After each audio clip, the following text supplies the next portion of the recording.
दोस्तों एक तरफ है हमारे पास बजाज की पल्सर 125 और दूसरी तरफ है हमारे पास हीरो की एक्सट्रीम 125R। इन दोनों ही बाइकों में कंपटीशन बहुत तगड़े से शुरू हो चुका है क्योंकि दोनों ही 125 सीसी की बाइक्स हैं और बिगेस्ट कन्फ्यूजन है इनके बीच में कि आखिर लेनी कौन सी चाहिए। चलिए इस कन्फ्यूजन को दूर करते हैं।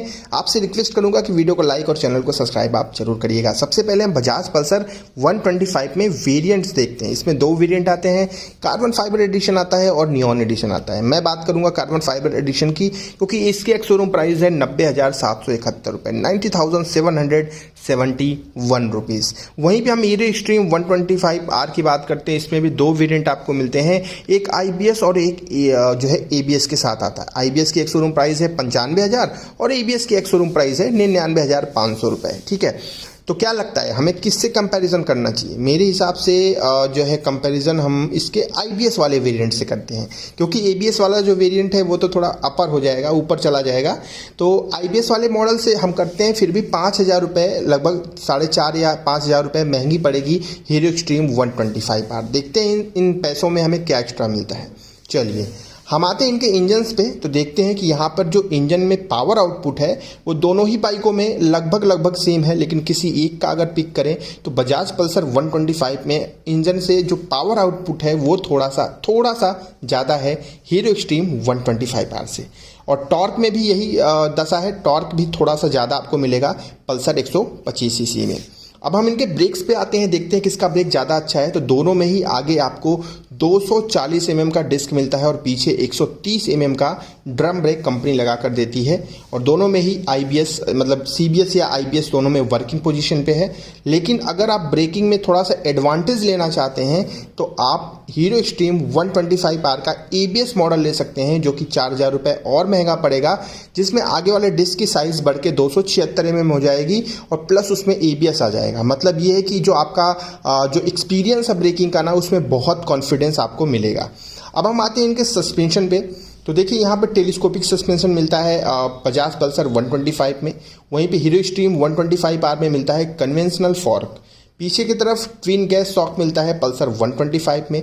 हीरो एक्सट्रीम 125R में मिलता है हाइड्रोलिक मोनोशॉक एब्जॉर्वर। अब सस्पेंशन क्वालिटी तो दोनों ही बाइक्स की अच्छी है, लेकिन किसी एक को पिक करना पड़े तो मैं करूँगा हीरो एक्सट्रीम 125R को, क्योंकि इसको मैंने कोलकाता की गलियों पे चलाया है और मुझे इसकी सस्पेंशन क्वालिटी पल्सर से बेहतर लगती है। अब आते हैं इनके टायर्स पे, तो हम यहाँ पर भी कुछ डिफरेंस देख रहे हैं क्योंकि पल्सर 125 में आगे आपको 80/100 का टायर मिलता है और पीछे 100/90 का। लेकिन वहीं पे एक्सट्रीम 125R में आगे आपको 90/90 का मिलता है और पीछे 120/80 का मिलता है। ये चीज़ कंफर्म हो गई कि टायर के मुकाबले में एक्सट्रीम 125R ज़्यादा आगे निकल जाती है पल्सर 125R से।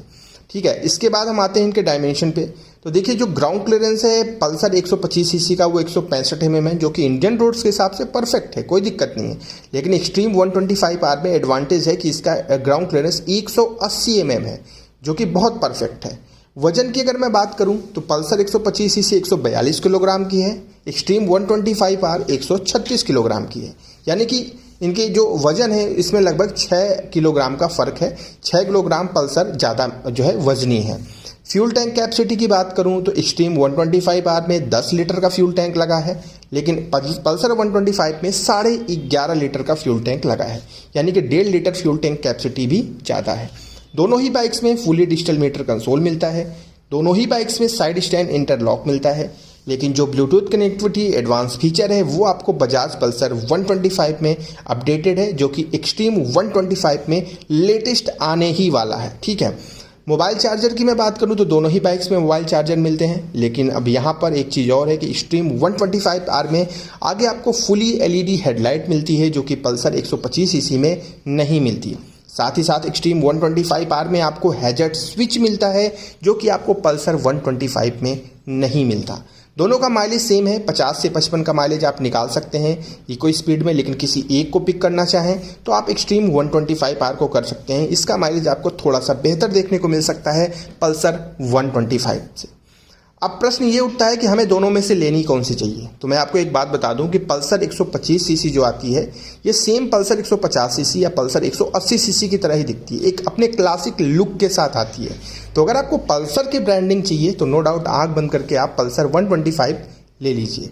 अदरवाइज आपको एकदम fresh neat and clean look चाहिए, रिफाइंड इंजन, नया परफॉर्मेंस, सब कुछ नया चाहिए, तो आप एक्सट्रीम 125R के साथ चाहिए। और मैं पिक करूँगा एक्सट्रीम 125R को, बजाज पल्सर को मैं अवॉइड करूँगा। और इसका सबसे मेन वजह है भाई, इसका सब कुछ नया है, नया लुक, नई डिज़ाइन, नया परफॉर्मेंस, सारा चीज़ नया है। तो मैं जाऊँगा एक्सट्रीम 125R के साथ। अब आप कमेंट में जाकर बताइए कि आप किसके साथ जा रहे हैं। कल फिर हम मिलेंगे।